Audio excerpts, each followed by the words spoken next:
Hi, Mystery Recap here. Today, I'm going to explain an American drama thriller film called Hide and Seek. Spoilers ahead. Watch out and take care.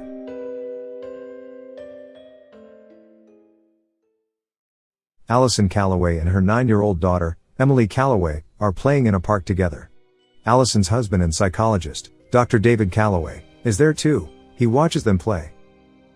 At night, Allison and Emily play a game of hide and seek. After which Allison tucks Emily to bed. Allison seems to be worried about something. David asks her about it, but she dismisses it. Allison then goes to take a bath. However, around 2 in the morning, David wakes up to see Allison still not in bed. He goes to check the bathroom, where he is terrified to see Allison sitting on a bloodied tub. She had committed suicide by cutting her wrist. Emily stands in the doorway as she watches David hugging Allison's body and crying. Cut to a few days later, Emily is in a children's hospital and seems depressed. David talks to his colleague and good friend, Dr. Catherine Carson, and decides that it would be best if he and Emily moved to the countryside for some time. Catherine is close to Emily as well. She hugs Emily and wishes her goodbye, and they leave. Emily brings her cat with her to the new place. David and Emily are finally at their new home. It lies in an area surrounded by woods and is very quiet. They are welcomed by a sheriff and the owner of the house. As they are looking around, Emily disappears. They find her near the woods staring at something. That night, Emily doesn't eat anything and insists on sleeping early. David tries to cheer her up, but the girl is traumatized by her mother's death. He then gives her a diary to write down her feelings, after which Emily wishes her favorite doll named Alex goodnight before going to sleep. The following day, David is unboxing his belongings in his study room, when Emily goes into the woods following a butterfly. In the end, she sees a cave. By the time David starts looking for her, she is back. But her favorite toy doll, Alex, is not. Shortly, he and Emily leave to run some errands. As David is pumping gas into his vehicle, he sees a woman playing with a little girl. Thinking that the little girl could become friends with Emily, he introduces himself to them. The woman's name is Elizabeth Young. She seems to have charmed David. He invites them to come over someday. That night, while tucking Emily to sleep, David asks her about her doll, Alex. To which she says that she doesn't like her anymore. She tells him that she has replaced Alex with her new friend named Charlie. When David questions her further about Charlie, she says that he doesn't like being talked about. David calls Catherine to tell her about the incident. They both agree that Charlie is an imaginary friend Emily has created to cope with her trauma. The following day, David finds Alex in the bin with her face distorted. Later at dinner, David tries to talk to her about Charlie. At that time, she tells him that Charlie is a lot of fun like her mommy used to be. That night, he gets another nightmare. He has been getting the same nightmare of the New Year's Eve party that occurred the night before Allison's death. The nightmare wakes him up exactly at the time he did when Allison died. He hears a noise, and goes to check in the bathroom to see the words "You let her die." The bathtub is filled, and Emily's crayon lay around. He turns around and sees Emily behind him. But when asked about it, Emily insists it was Charlie who did it. It was Charlie. The following day, Elizabeth and her niece, Amy, come over. David introduces Amy to Emily, but she seems to have no reaction. As they play, Amy is eager to become friends, so she hands her doll to Emily.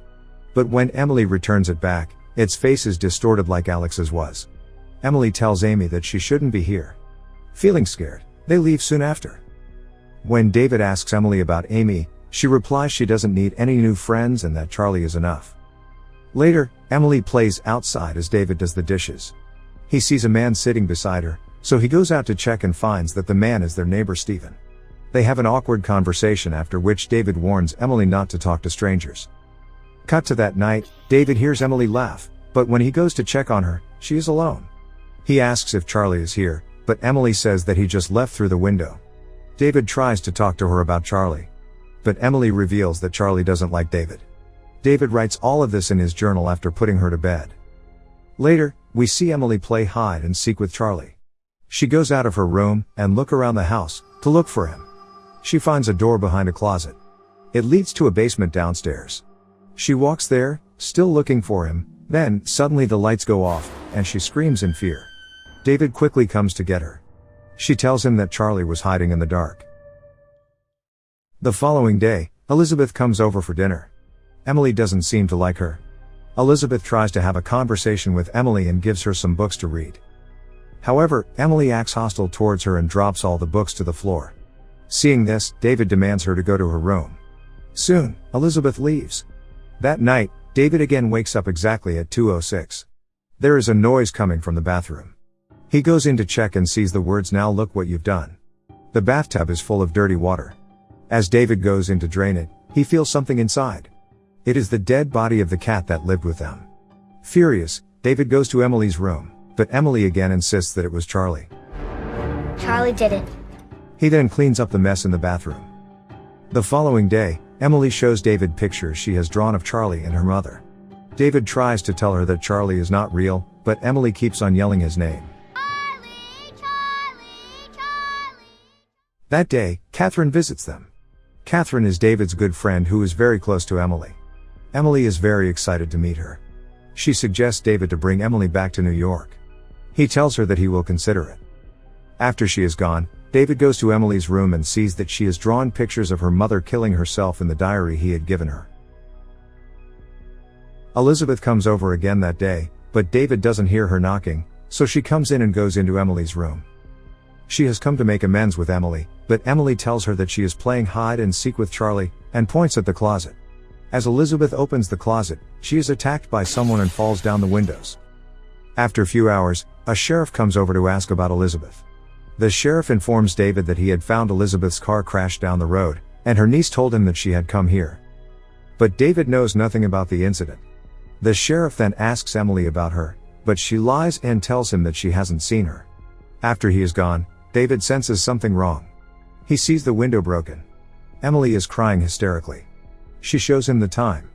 It is exactly 2:06 again. David rushes to the bathroom to see some words written on the shower curtain. "Can you see now?" He opens it and is terrified to see a dead Elizabeth lying in the tub. He rushes back to a crying Emily, but she still insists that it was Charlie. She says she cannot tell David anything about him. Then, David locks her in the room and rushes out. Shortly after, we see someone open the door for her. Emily then calls Catherine to tell her she doesn't want to play with Charlie anymore. David, on the other hand, decides to get rid of Elizabeth's body. But when he goes into the bathroom, the body is already gone. Emily says that Charlie just left with it. This has gone too far. David is now furious and is determined to find out who Charlie really is. He runs outside to search for him. Suddenly, his neighbor Stephen appears behind him, and demands to see Emily because he has heard noises from their house. David attacks him, assuming that this whole time, he is Charlie. He rushes back to his home and locks the doors. He tells him to stay away from his daughter. Emily hugs him in fear and begs not to make her see Charlie again. David then walks into his study room, where he is surprised to see that none of the boxes have been opened since they moved here. Even the journals are blank. He is in shock because he has been in the study writing his journal several times after the move. Suddenly, everything comes back to him. We see that the person Emily met at the cave that day was David. He realizes that he has dissociative identity disorder, and Charlie is not imaginary at all. Charlie is David himself. Whenever Charlie would emerge, David would be in his study. He also finally recalls the New Year's Eve party the night before his wife's death. He had caught Allison making out with another guest. Charlie was created as a way to express David's rage so that he could murder his wife, something the docile David was too decent to do. Emily knew the entire time about her father's split personality but did not tell him, because she was unsure which personality murdered her mother until Charlie killed Elizabeth. Every time Charlie comes out, David doesn't remember anything. When David comes to realize this, Charlie's personality completely takes over him. He tells Emily that Daddy is gone. Luckily, the neighbor has called the sheriff, who comes to check on David. He finds Emily in her room when the lights go off. The sheriff goes downstairs to check. However, he is killed by Charlie. Charlie senses that Emily doesn't like him anymore. He starts a game of hide and seek and starts to count. Emily rushes to her room.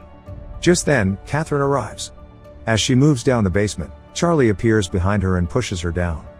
He locks her there, where she finds the sheriff's dead body. Emily, on the other hand, locks herself inside her room. Charlie breaks the door open, but Emily has already snuck out through the window and is running away to the woods. She hides in the cave.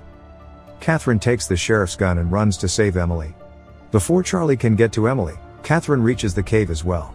But Charlie pretends to be David, and when she lets her guards down, he attacks her again. Emily stops Charlie from killing Catherine by distracting his attention to herself. As Charlie moves closer to kill Emily, Catherine comes in between them and shoots him to death.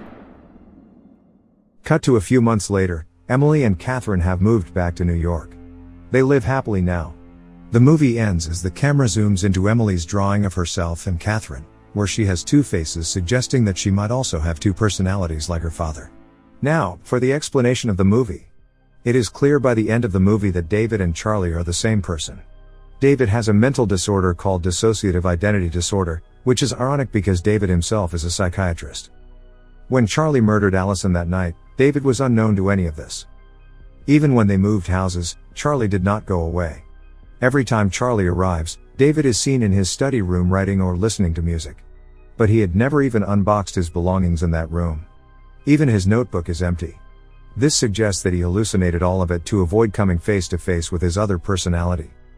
In the movie, we also see Emily being hostile. She even purposely disfigured the face of Amy's doll. There are three possible reasons. The first reason is that she might do it out of dislike for Amy's aunt, Elizabeth. Second, she might do it in order to frighten Amy into staying away, so that Charlie wouldn't hurt her.